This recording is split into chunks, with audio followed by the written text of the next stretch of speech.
Dan il-podcast joffri spazju fejn il-mistiedna jesprimu l-ħsieb personali b'mod liberu u responsabbli fuq suġġetti varji, mhux neċessarjament ikun hemm qbil mal-opinjonijiet tal-mistednin. Għalhekk nistiednu lill-udjenza sabiex tevalwa l-argument miġjub u bl-ebda mod ma jsir attakk personali fil-kummenti. Hija l-intenzjoni tal-produtturi li dan il-podcast ikun spazju fejn il-libertà tal-espressjoni tiġi dejjem imħarsa b'responsabbiltà u b'rispett sħiħ.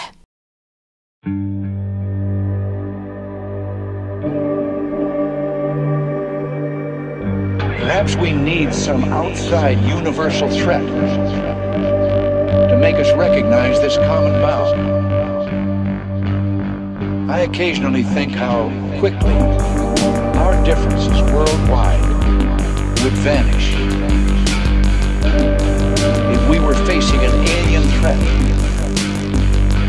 from outside this world. Grazzi tal-li l-għajtu l-istedina tiegħi. Tista' tibda tgħidli daqsxejn x'esperjenzajtek? Jiena nemmen ħafna fil-paranormali, esperjenzajt ħafna u għadni ġili qed nesperjenza. Bdejt kelli xi 12 years, għamilt ħabta dejjem noħlom fuq l-istess ħolma li mara ġejja toqtodni b'sikkina. U kont inqum werra u kellna kelb ta' ċaqquf fl-antika kien jgħid bekk jisu riqetek imma għajneħ miftojin. U xinqom maħsuda mill-ħolma li dil-mara dem naraħħa tiġri wara b'sikkina.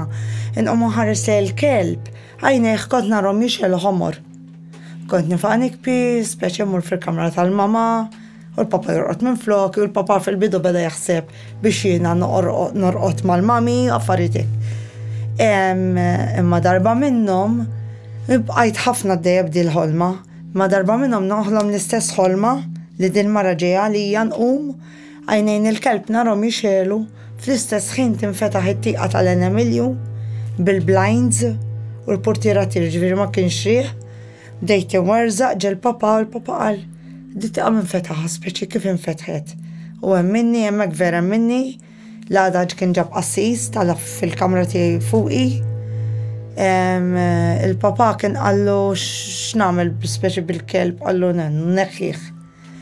Kisru l-għalqa tagħna minn dak iż-żmien il-papa dejjem isib ċaquf ħġieġ, dejjem jiġboru jneħħi minn hemm baqa' dejjem isibu ġifieri. Ġifieri qatt ma sabu sħiħ reġa'?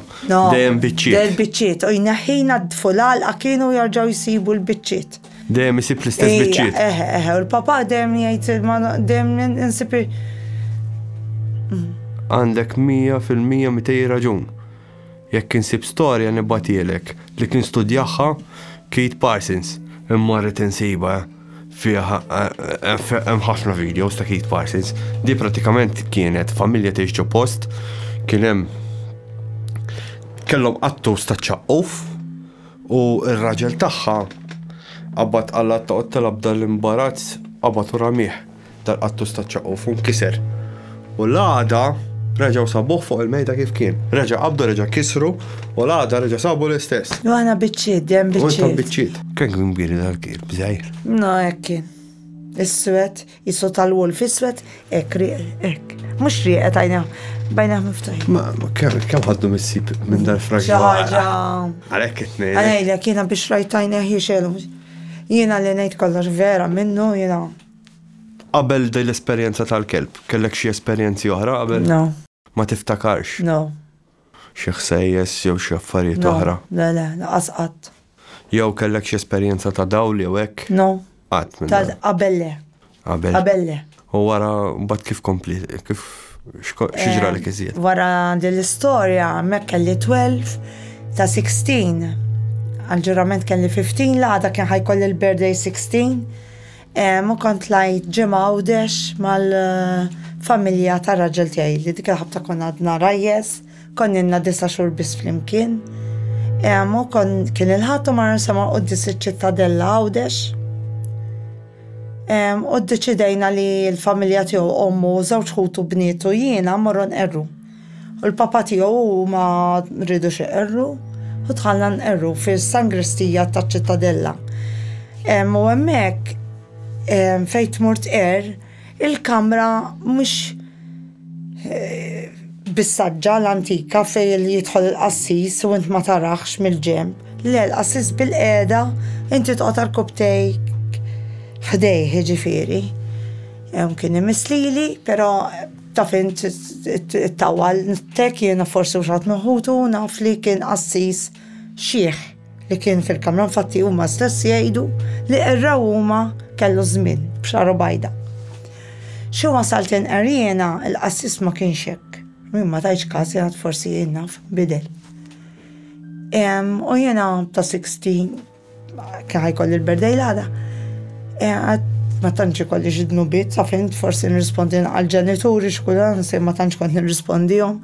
Xi kultant ikolli xi ngħid mal-arrus tiegħi inetlu hekk qafast qabad lidi għalli inti qed tiżżewweġ lil dan il-ġuvni.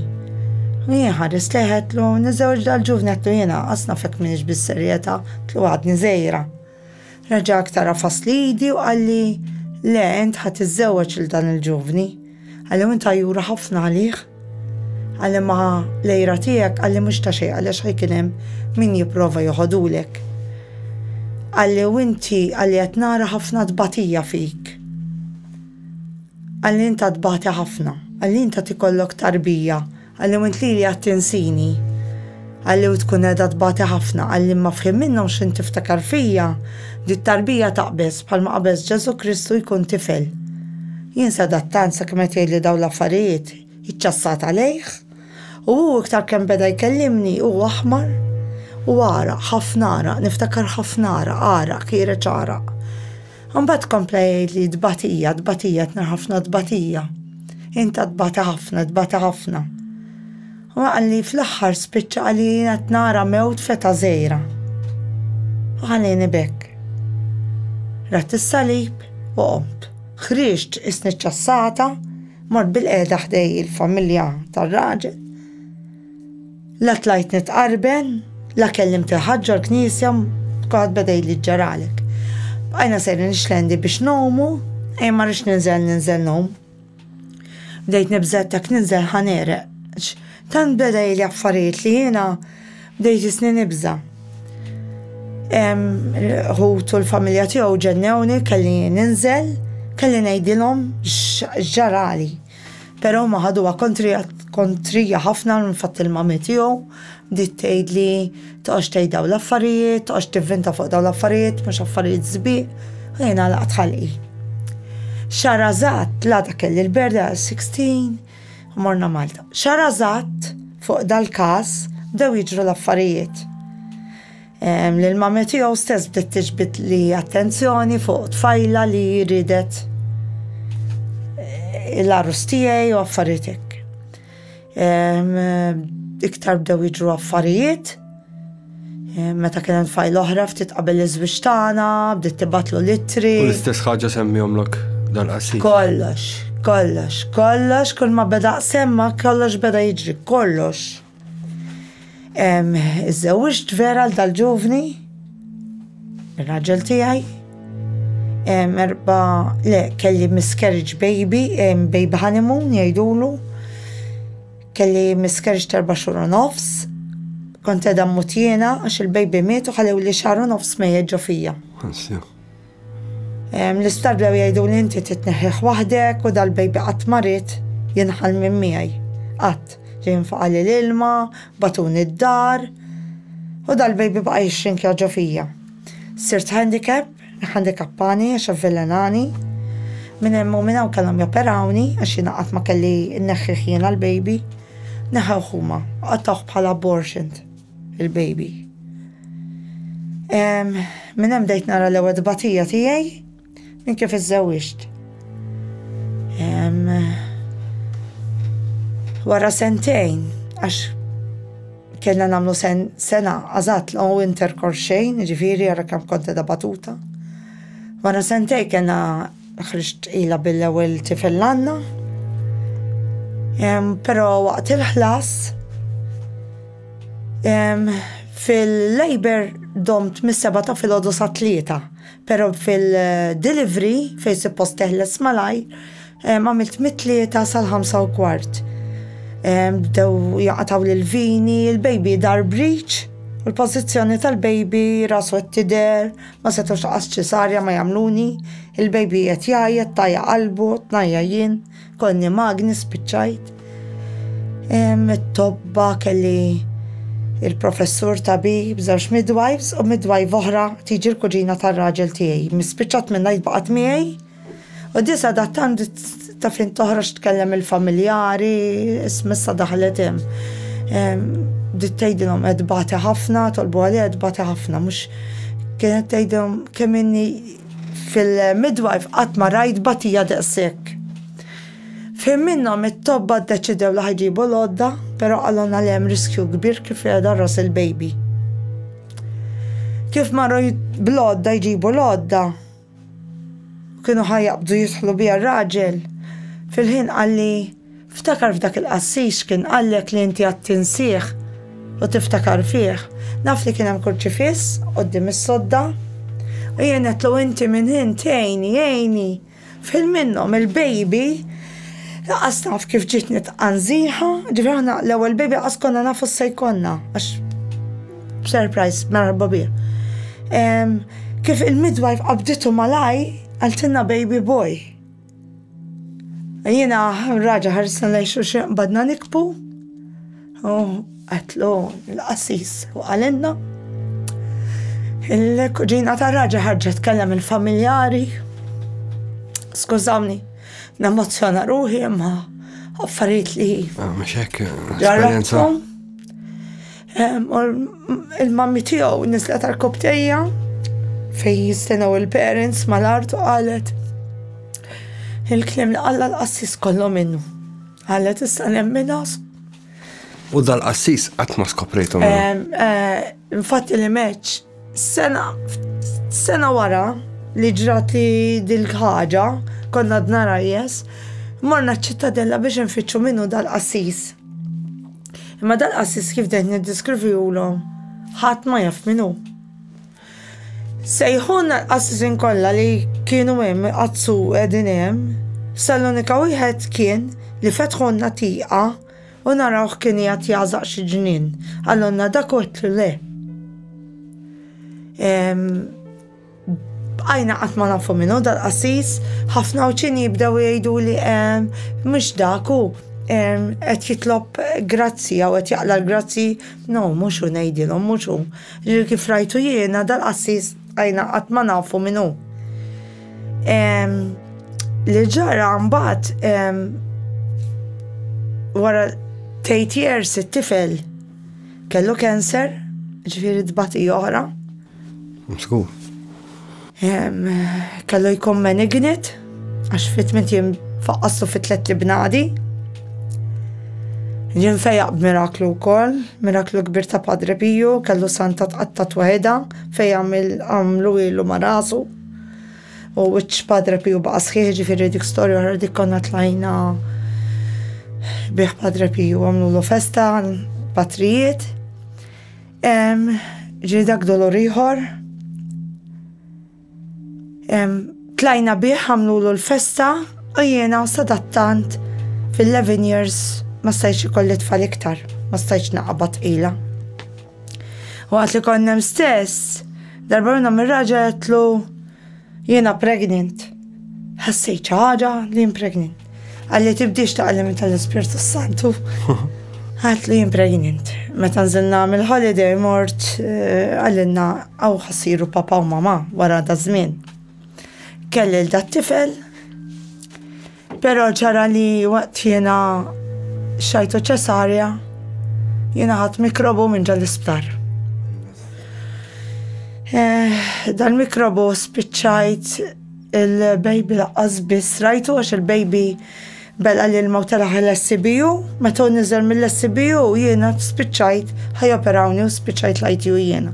Ġiri dal-baby jiena qasbis darba kemm ġabu li ħdej qabel tal-ħlasib kemm rajtu ftiteħ u ħaduh jiġru. Sadattant aħna ma nafux minn xi xed jiġri li daw l-affarijiet.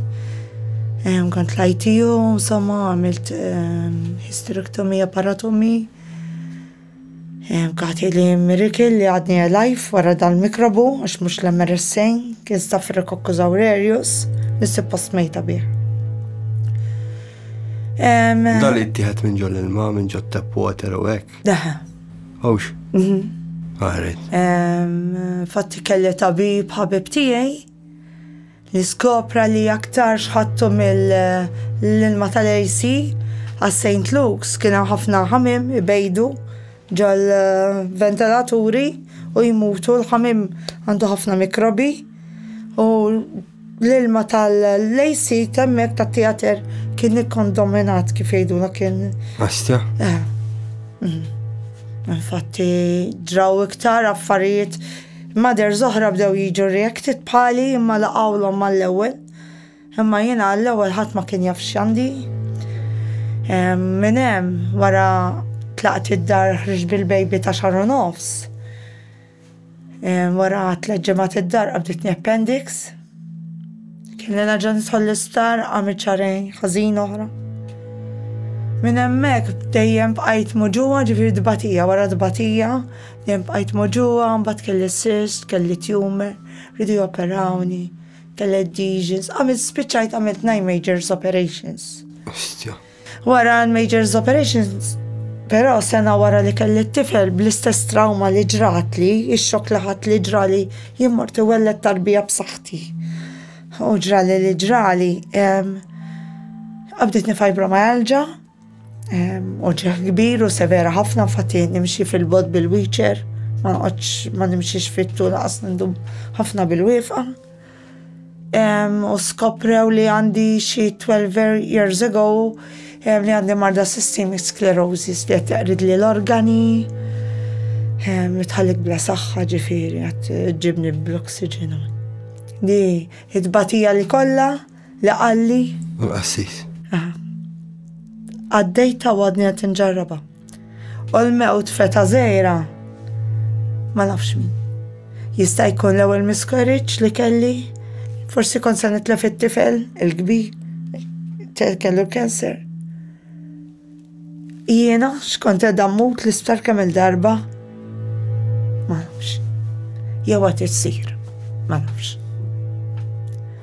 Imma storja kif naqbad ngħidlek kien affaxxinanti u bħal speċi ġas smajt storja oħra fuq xi ħadd li jgħid li xi ħadd ieħor x'ħajġrilu, però mhux daqshekk dettall, fimta? Tiegħek vera interessanti. U kelli bis-16 u dal-kliem kollox kont qedtilhom eżatt. Infatti meta ħriġt ilha biż-żgħir, ir-raġel dejjem kont ngħidlu jien jiġrili xi ħaġa, jien jiġrili xi ħaġa. Jekk ngħidlek pereżempju tiftakarx tul dak iż-żmien kollu, f'da żmien kollu, sewwa, jekk kellek reoccurring, xi ħaġa reoccurring, bħal eżempju jien naf tistembaħ u tara l-istess numri, pereżempju jien naf hawn min jgħidlek 11-11 jew 12-12. Li meċċu koll id-batija li batejt, qabel kelli t-tifel jiena t-tifel ħriġt ilha bih f'Settembru. Sa April, ġifiri kontinni sentejn għaddejja bidil ħaġa. Kelli għadma, iċċaqlit li minn posta u bdiet mistimar pulmun. Li kien ħajinżel professor mill-Ingilterra biex operani wkoll, għax dil ħaġa tiġri nies anzjani llum. Forsi di l-operation issir Malta għax għaddew 17 years, però dik il-ħabta li hija estropolosi xi ħaġa li ċaqlaqlek l-għadha minn postu. Li kienu għallu li fuq eta zejra, jek għat maġrat. Ġeneralment fuq. Għat maġrat u speċi li kien ħajinżel professor biex joperani u jiena kon vera muġuwa. Laf f-sodda ma nista noqot, kont l-anbir kem nista nimxi. Darba kien 2 April u kien mit il-Papa Giovanni Paolo. U konna u deġ dakinhar ukoll kont mort is-Sentwarju tal-Madonna ta' Pextat kont muġuwa. Speċi nsib ximkien fej il-faraċ. U disbe assis għallimit Papa Giovanni Paolo t-tieni u jina ħobbu ħafna. U dakinhar għax aħna morna l-ġurnata. Morna d-dar flaxija u fuq Rete 4 kien hemm film ta' Padre Pio. Jina ħobbu ħafna. U r-raġel naf li dar wiċċu l-naħa l-oħra tas-sodda, jien għetlu jalqas il-film hija jemmin ta' tara. Ma kellimni xejn. Na fil-ħin li qomt li stembaħ ta' xkellna alloġ digital li kien alloġ radio u kien jimmarka l-ħin digital. Stembaħt fit-3 ta' filgħodu maħsuda għax jew fil-ħolma jew ħlomt jew fil-verità jiena rajt il-Padre Piju imis l-ispalti. Libes il-kappur u imis l-ispalti. Però ma nafxek mux fil-ħolma, jew fil-verità ġiħdejja. Fil-ħolma kont tara l-alloċ ġifieri, jew le? Le, jiena sadattan stembaħt. Xin stembaħt rajt l-alloċ? Ħaris lej l-alloċ għax speċi ħolma naqstramba u rajt it-3 ta' filgħodu. Warġajt ipprovajt norqod għatħlomt jiena, però filgħodu xejn qomt għax laqas niflaħ nimxi ma kont dik il-ħabta ġifieri, ir-raġel tiegħi qabel ħajprepara jitlaq għax-xogħol, ħadni biex imur sal-bathroom u xi ħaninżel mis-sodda tlu ommi kemm jien qedlu naħseb niżlet l-impressjoni tlu għas-saħħa m'għandi xejn. Qedlu kemm ħlomt ħolma stramba dal-lejl. Qedlu li ġie Padre Piju jmissni. Sadattant qed inqum u ħanimxi. Waqt li bdejt nimxi għall-bathroom qed inżomm miegħu. Dejn nimxi tajjeb, u ma ħsejtx ġie. Assja? Ir-raġel qedlu jiena tajjeb m'inhiex ġewwa. Raġa' qabad jikbi. Għalli jiena dak il-ħin li dort wiċċi nitlob il-Padre Piju fil-film kien qed jagħmel mirakli. Għallu l-mara tiegħi tant ħobbok mista tagħmilha miraklu. Ġifieri, fejjaq li dik l-għadma. Tlajt ħdeħ f'Settembru għax kien sena qabel fejjaq li t-tifel. U mbattani l-tifel li għandi u wara dan ma setax ikolli tfal iktar. Ġifieri dik tbati oħra li jien għaddejt. Bl-għadma ma niflaħx nimxi. Impressjonanti, ħafna, ħafna, ħafna. Xi affarijiet oħrek li ġrawlek jew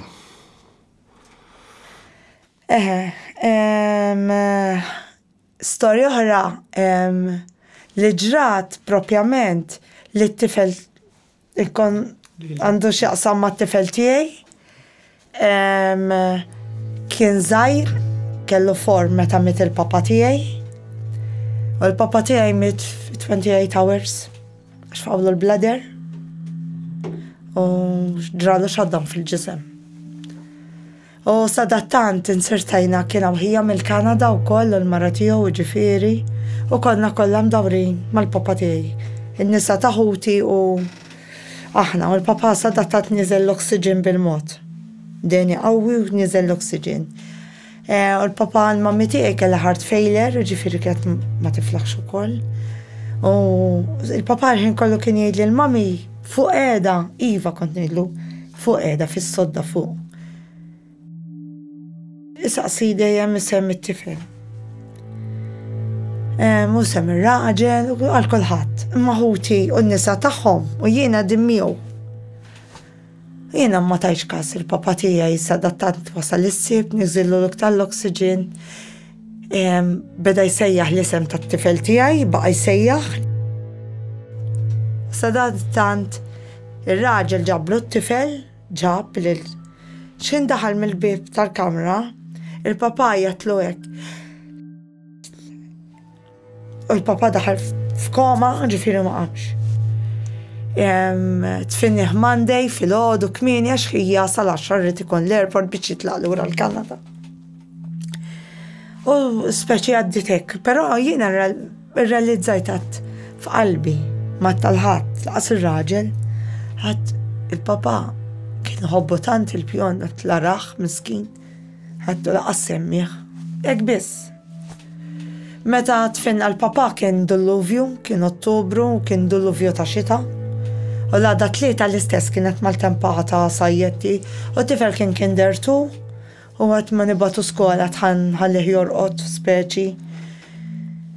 Pero t-tifel għat ma kien kif inqumu aħna l-parents għajt li ħajqumu għat ma kien jibqa wahdu. Ġar kamra għat ma kien jibqa wahdu. Allura kont nieħdu filma u l-papa fis-sodda magħhom għax kont ngħix magħhom. U meta miet il-papa ħallejtu mal-mami. Imma l-mami dakinhar l-għada tal-funeral niżlet, ġifieri xi 8 asfel, u tifel baqa' rieqed. Tkomplin? Xlomt li xi l-10 kwart tekna raħ niżel it-tifel it-taraċ, jien netlu kemm inti bravu l-lu, netlu irqatu għamil slip waħdek, netlu kemm dom triqet illu. Tila ma konċ waħdi, kont ma nannu. Għajt li x'nannu, għat l-nannu ninu. Dak il-ħin speċi il-mami. Għet li għax ma għallek xbaj, mar għalli l-ġizis kif għallek? Nannu ġej li baj tal-axħar għax ma liġ baj li li. Għassi ħlom ta' ġifiri. Jew kif esperienzajta int, kif taħseb li ħlom? Għax ovvjament il-memorja iż-żmien mbagħad jistressja u hekk. Jiġifieri fajnik hekk f'moħħok. Kif taħseb li ħlomta jew? Naħseb ħlomta. Ħlomta. Naħseb ħolma kienet. Wasalek messaġġ fil-ħolma. Li rajt in-nannu ġej li mbajt tal-aħħar għax kif qalet il-mami ma liġ baj li li. U ma kienx jaf it-tifel li jiena metlux għax id-nannu ma semmikx. U t-tifel ta' forma jafx da bl-affarijiet. Mux jħaf. Għaxu għallu, l-nannu għallu jenet il-ġizis ħammun nejt baj il-pjon. U wara għallu saħammur, għallu ġizis. ġizis jridni. Għasti. Umbat daqsek il-ħolma tal-li. Daqsek. Batnik bidak il-ħin u għat. Il-tifel biex għat jgħid li daw l-affarijiet ma jafx daw l-affarijiet. Il-papa ġi jgħidlu bajt tal-aħ. U l-unnoka, ħolma li niftakar, għax il-soltu dejjem noħloq xaġa xinu ta' kemm ninsa. Tinsija. Ma del-ħolma kelli 4 snin. Nibqa' niftakar ċara. Xi dwal jew hekk, xi affarijiet oħra qatt rajt tul iż-żmien. Le, dwal ma rajniex. Dwal fid-dar, x'imkien. Le, fid-dar le. Wara l-mewt tal-papa le, ma wara l-mewt tal-mami. Rajt id-dawl. Mhix dawl. Naqasu dawl. Kesħa fil-kamra rata fjuri. Ma wara l-mami mhux wara l-papa. Wara l-papa xejn. Papa xejn. Xejn. Interessanti. U ġifri kellek iktar interaction. Ġifiri wara il-mewt tommu kumbat.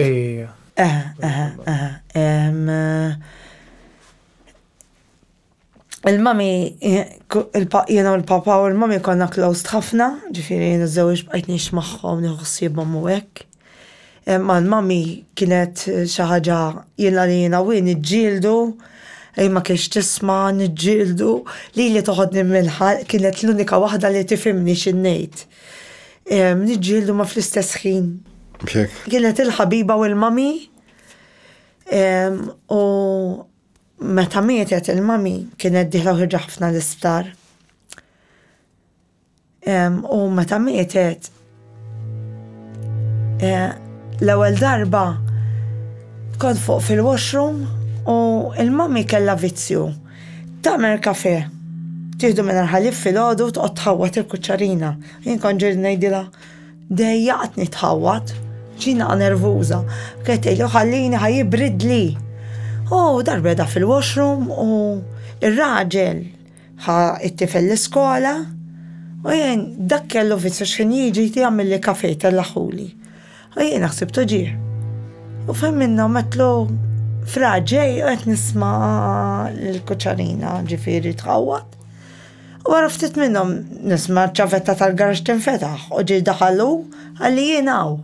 Għatlu int ma konċaw għatlu għat għamilt l-kafe. Għalli jien nisadni diħal għalli x'għamilt lek il-kafe. Ma kien hemm xejn barra?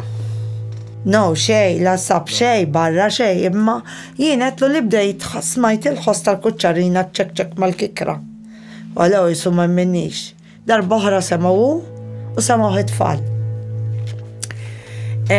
Konna nisemaw u kol, dik konna sperjajni anka 3 laħna f'daqqa.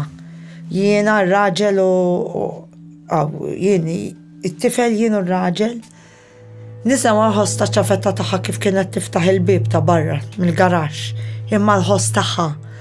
Namet l-ewel darba l-smajni, konna din niklu kolla fil-kċina u jaħsibtu ġien it-tifel il-kbir u għartlu wasal. Matul il-ġurnata.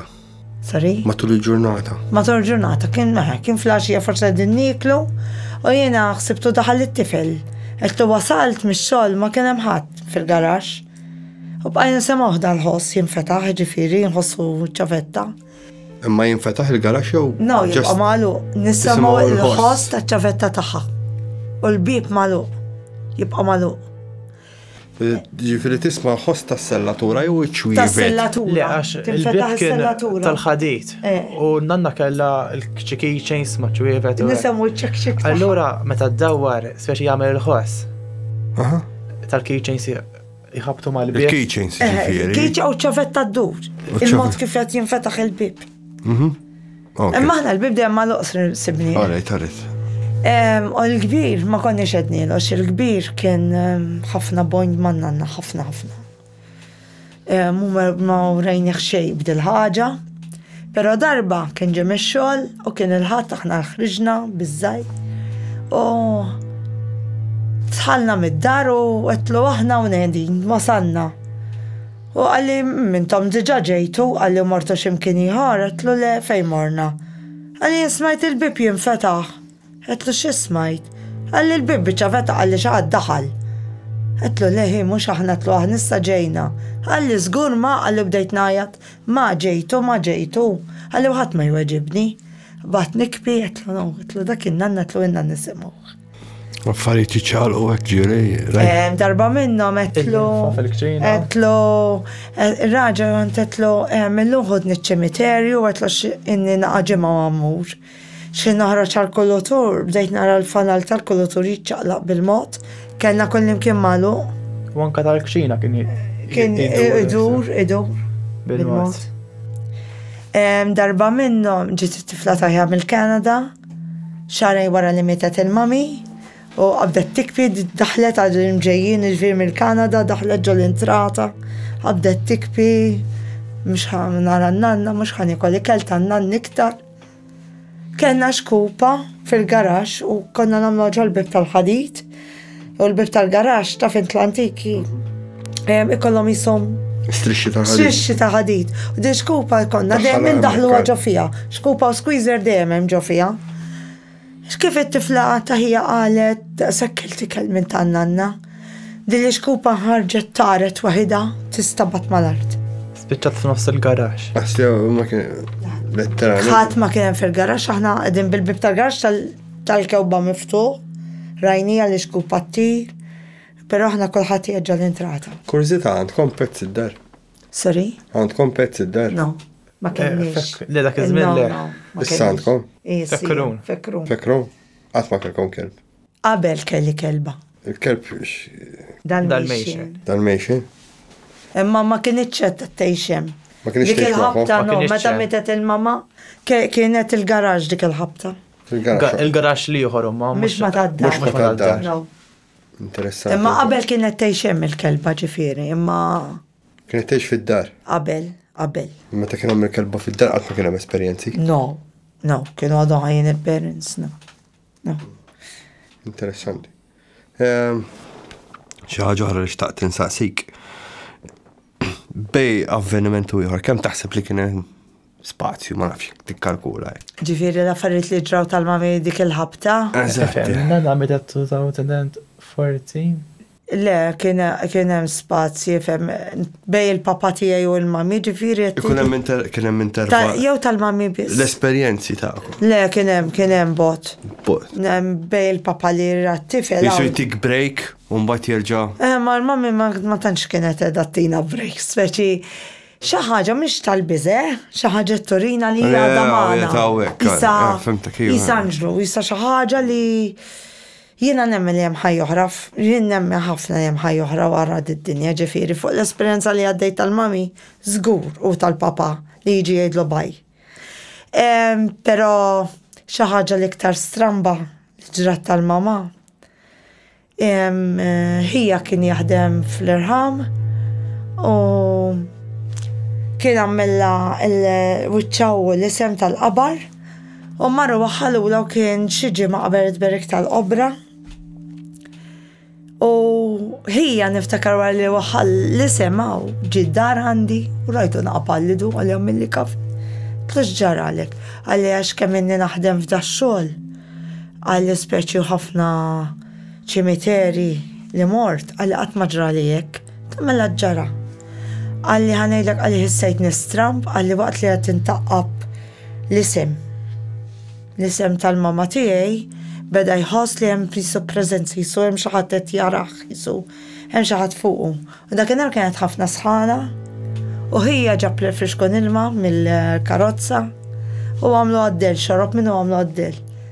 Minna u inserta għamlu l-isem tal-mami u wiċċa. Mar biex jixrob u l-ilma ma sabux. U jgħidli li ħadd ma daħal nies in-naħa tas-section tal-mama fejn kienu l-qabar tal-familja. U xillesta qallhom anke l-ilma xrobtuli, però ġi u għamil żmien ma jitlax hemm fuq. Assa. Interessanti. Imma ma wafqitx l-istorja. Vodir l-unika oġġett li ma sabx huwa l-fliexkun. Il-fliexkun tal-ilma ma nstabx. Ma kienx hemm xejn inies iżjed. Xej, marġo l-vanti jew ifittex għal forsi daħal xi għodda daħalthom jien. Beda jgħid li jisu affarijiet jisu jimmiġnu ġamilt. Mhux hekk u taqbad ħaġa stramba ħafna. Diffiċli. U jien dakinhar qedlu r-raġel qedlu s-salon qedlu ħanara kif ġiet il-mama fuq l-irħama. Morna u qedlu issa ġejt sabiħa tla' is-santa li għamilt lek wara l-funeral, qedlu issa din m'għandekx tambija, tila din narmuha, tila issa qiegħda sabiħa fuq il-qabar u armejnija qabel ħriġna jien u r-raġel, is-santa armejnija ġol-bin fejn rixtellu u l-bin blatu. Ma setax ittir. No. Żgur li le, għax bil-bin blatu u l-bin kien nofsu vojt, ġifieri mhux U anke l-pożizzjoni li sibnija mhux li taret għax kieku taret u qatt ma l-art ħdej iż-żibel. Ma ġimgħa u morna natfu l-qabar u ġew it-tfal dan u l-kbir magħna u qalli sa mami qalilna natfu jien u hija l-qabar. Sadattant din duru l-qobra jew raġel. Però hemm persuna mitfuna partikolari li jiena ġili ħissejtu qed jiswed kellimni u ħissejt li jrid jgħidli xi ħaġa. U di xi ħaġa ma nafx x'inhi. Meċċejn u l-għada fil-ħodu raġetlu dik il-persuna ħissejt li tgħidli xi ħaġa. Morna fl-għaxija l-ħadd wara nofsinhar tberrik tal-qobra u t-tifel għalli u riw li dil-persuna mami li inti ġili ħissejt li jkellmek.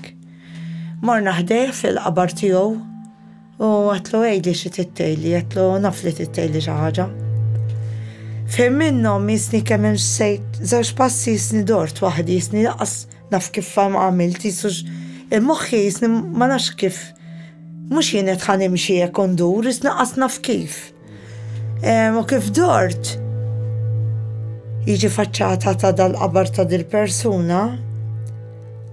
Nara is-santa tal-mami tiegħi bej qabar u ieħor u wifqek. Bej qabar u ieħor hemm passaġġi każej fejn jgħaddi l-ilma tax-xita u naraha wifqa. Jien dak il-ħin bdejt ngħid ara ommi, ara ommi, ir-raġel ħaseb li qed nara l-mami. Speċi qedlu hemm mara s-santa tal-mami li armejt ġabbara batta jien qed lilek ma rmejtikx. Tint kif edaw. Għatina netlek, ma rridikx intkera edha f'dis-sant issa, għax bjad bix-xemx, bix-xita. Għata għandi sant isbiħ id-dar, u għandi ritratti isbiħ tijak, u għarġajt armejta. L-għada kellimna l-qassis, l-arċiprit li kena tar-raħal u... U minn emmem daqsekkum. No, kien għamle la qoddisa għalli għax hemm bond kbir speċjali li ma rridix titlaqni. Interessant. Pero ħassa li għada miegħi, anka l-papa, nitlobhom ħafna. U naf li għada miegħi. Imma madna nesperjenzaw xej affarijiet. Darbohra, meta kelli d-dar għal-beħ tal-parents, sa dan it-tant, għatma ġraw affarijiet, ġivir kienu jiġu ħafna koppja, ħafna u sansara, ħafna. Għat ma ġraw xej, pero darba minnhom ġit kopja li minn ġol veranda tad-dar bdiet maqdar. Minn ġol veranda dom qasdaħlu, kull kamra jmaqdru. Mhux kena terraced house vera gustuża u diri ħaġġu nkollu jmaqdru. Li meċ qabel aħna għaddejjem fil-kamra tal-mami minn domietet konna nislu fija. Anka fawissu kesħa u riħata roses. Riħat fuq. Jem riħat fuq. u kesħa ħafna dejjem kiesħa dil-kamra u raħat fuq. U kif daħlu huma għallu dil-kamra kemm kiesħa speċi u hemm ix-xemx għax kienet wara nofsinhar ix-xemx ħażat faċċata. Baqgħu naqa' pressjonanti kemm kiesħa u hemm ix-xemx. U għallu kemm kiesħa u għattom friska jien dil-kamra speċi. U rridu jitelaw fuq il-bejt, u anka f'dil-kamra tal-mammi maqdru. U rridu jitelaw fuq il-bejt, u jien għattilhom ibtelaw waħidkom għattilhom għax jiena jgħid ta' ħanoqgħod bil-qiegħda. U waqt li ħajabdu tilejn it-taraċċa l-bejt għal-washroom, instemma ħoss id-dar ma kontim waħdi biss, ġifieri magħhom. Instemma ħoss kbir li ma sibċej li waqa' huma qalu li speċi mhux waħedni din ta' xħossu. Tilhom ma nafx. Tilhom b'mod ishom. Ma nafx kif qedtilhom u naf li ħarġu jiġru. Però qatt ma sperjanzaw xejn ħadd iktar ġifieri id-dar inbjat. Il-parents kontenti b'dil-familja li jgħixu hemm. Ġifieri qatt ma qalulna xejn. It-tifel tiegħek kellu esperjenza wkoll. Iva. Ma tantx kienet sabiħa. Esperjenza li Padre Pio, 6 snin ilu. Mit-tifel tiegħi għal-qoddis dejjem jitratina, jidum mal-mera, jidum hekk, ma tantx iħobbs. Però inserta dakinhar il-qoddis kellha tkun qabel il-breakfast, ġifieri fis-7 ta' filgħodu, għax ridna nittraveljaw għal post ieħor.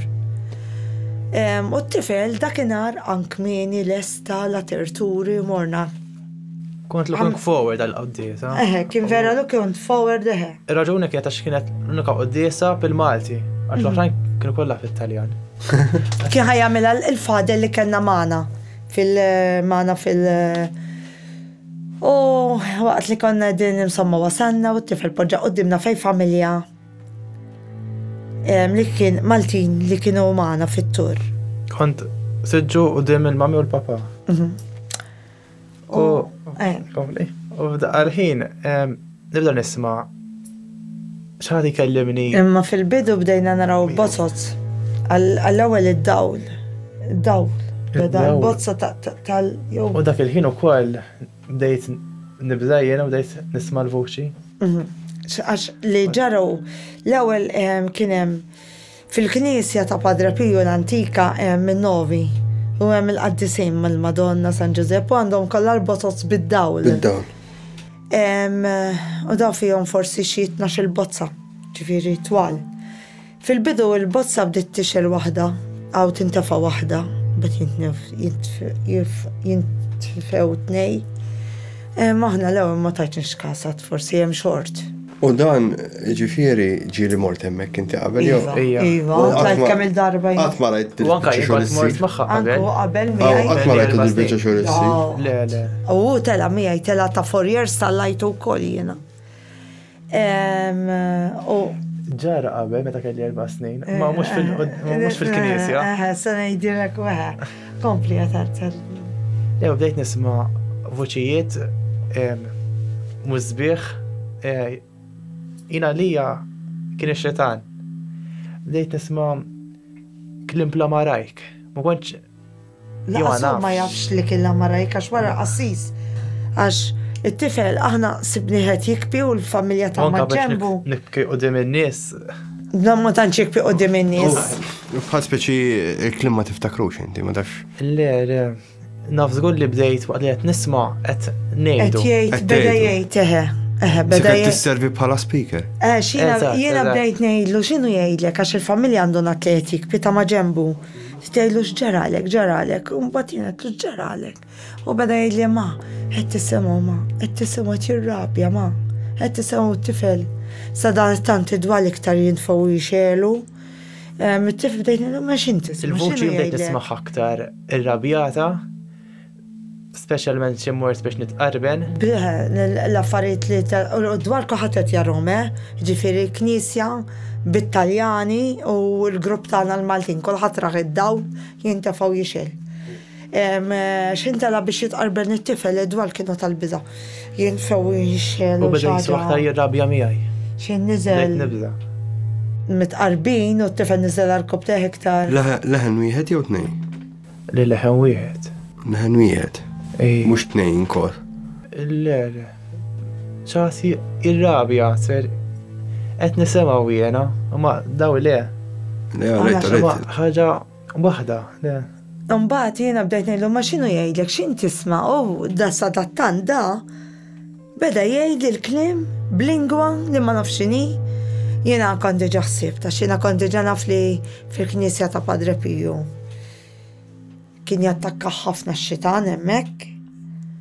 Infatti t-tifel kien spiċċa tażatt il-quddiesa kellimna l-fader tagħna l-Malti u konna dnielu t-tifel sa dak il-ħin kien għadu qed jgħidlu l-kliem bl-Aramajk lill-qassis x'qallu. Ġifieri inti kont konxu ta' xi tgħid jew ma kontx konxu. Le ma kontx naf. Fis-sens xi ngħid eżatt. kont konxu waqt li titkellem. Ejja kont ċert. Le. Interessanti. Ġeneralment jiġru affarijiet strambi fejn il-bniedem meta jkun qed jirrepeti xi ħaġa li jkun qed jisma'. Imma mbagħad wara sija kien nesa jiġifieri xejn, wara li qal il-qassis xejn nesa tiġi tgħidlu xejn imbagħad xejn. Qassis saqsik. Ja aħna dnielu ġara dnielu rajtu d-dawl għalinna jgħatlu t-tifel hekk u hekk. Imma ma saqsikx domandi l-qassis u affarijiet oħra. Eżin. Per eżempju, jien naf jekk għamil xi użu minn xi ħaġa li tista' tikkomunika l-ispirti jew xi ħaġa oħra.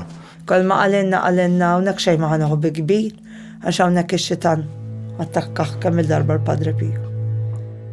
U infatti taħ salib tal-Benedettini biex iżommu miegħu. Tal-injam bil-dak tal-fidda fuq. U għadu sissa illu ġifieri hekk nitilgħu Padre Pio għadu għax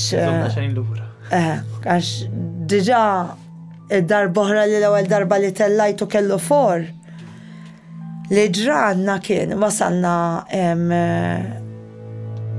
l-almow is-siġra fejn kien imur jitlobu. U kien meta kien żgħir, mintu kien tifel żgħir kien imur jitlob taħt siġra u dejjem kien jattakkaħ kelb. Xitan. Ix-xitan jifforma f'kelb. Il-Padre Pio. U dis-sok ta' siġra l-luneda ġo mużew jgħidulu l-almu.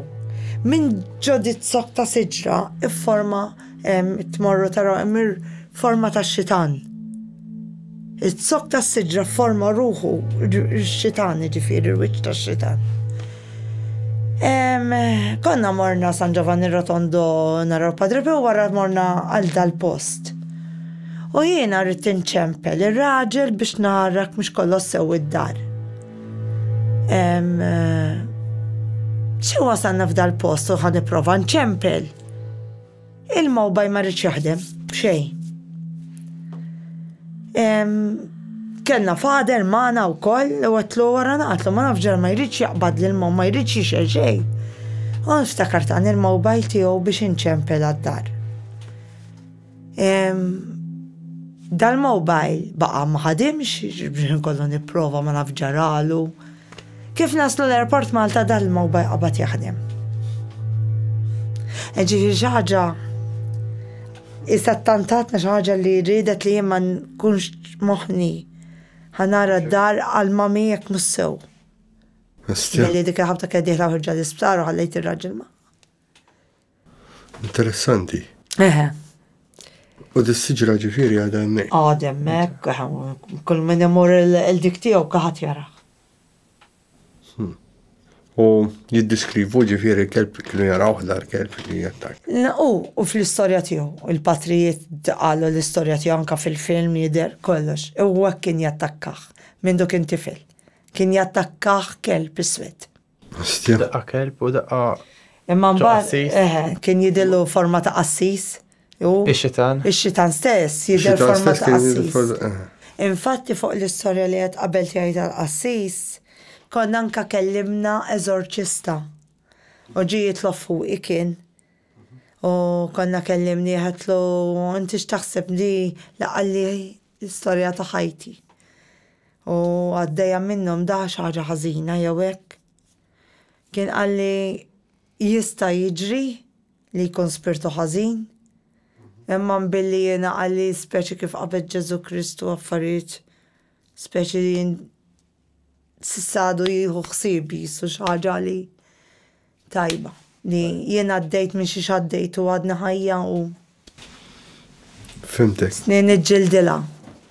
U ma takx per eżempju xi spjegazzjonijiet oħra. L-eżorċista x'jista' jkun jien naf. Xej ġast Le għalenna li jista' jkun u billi il-familja tar-raġel tilqas ix-xieħ meta marru eruina tiegħi kellu around 40-50s. L-ispirtu ta' qassis ieħor diet b'dak il-qassis li kienet iqarar. Interessant. Nirringrazzjak tal-li l-qajt l-istedina tagħna. Ħadd gost l-istorja ġvera interessanti u kellek points li huma vera ek laqtuni. Thank you. Thank you ħafna u grazzi lilek ukoll. Thank you. Grazzi tal-li segwejtu l-podcast. Għamlu like, share u subscribe għax tgħinuna ħafna.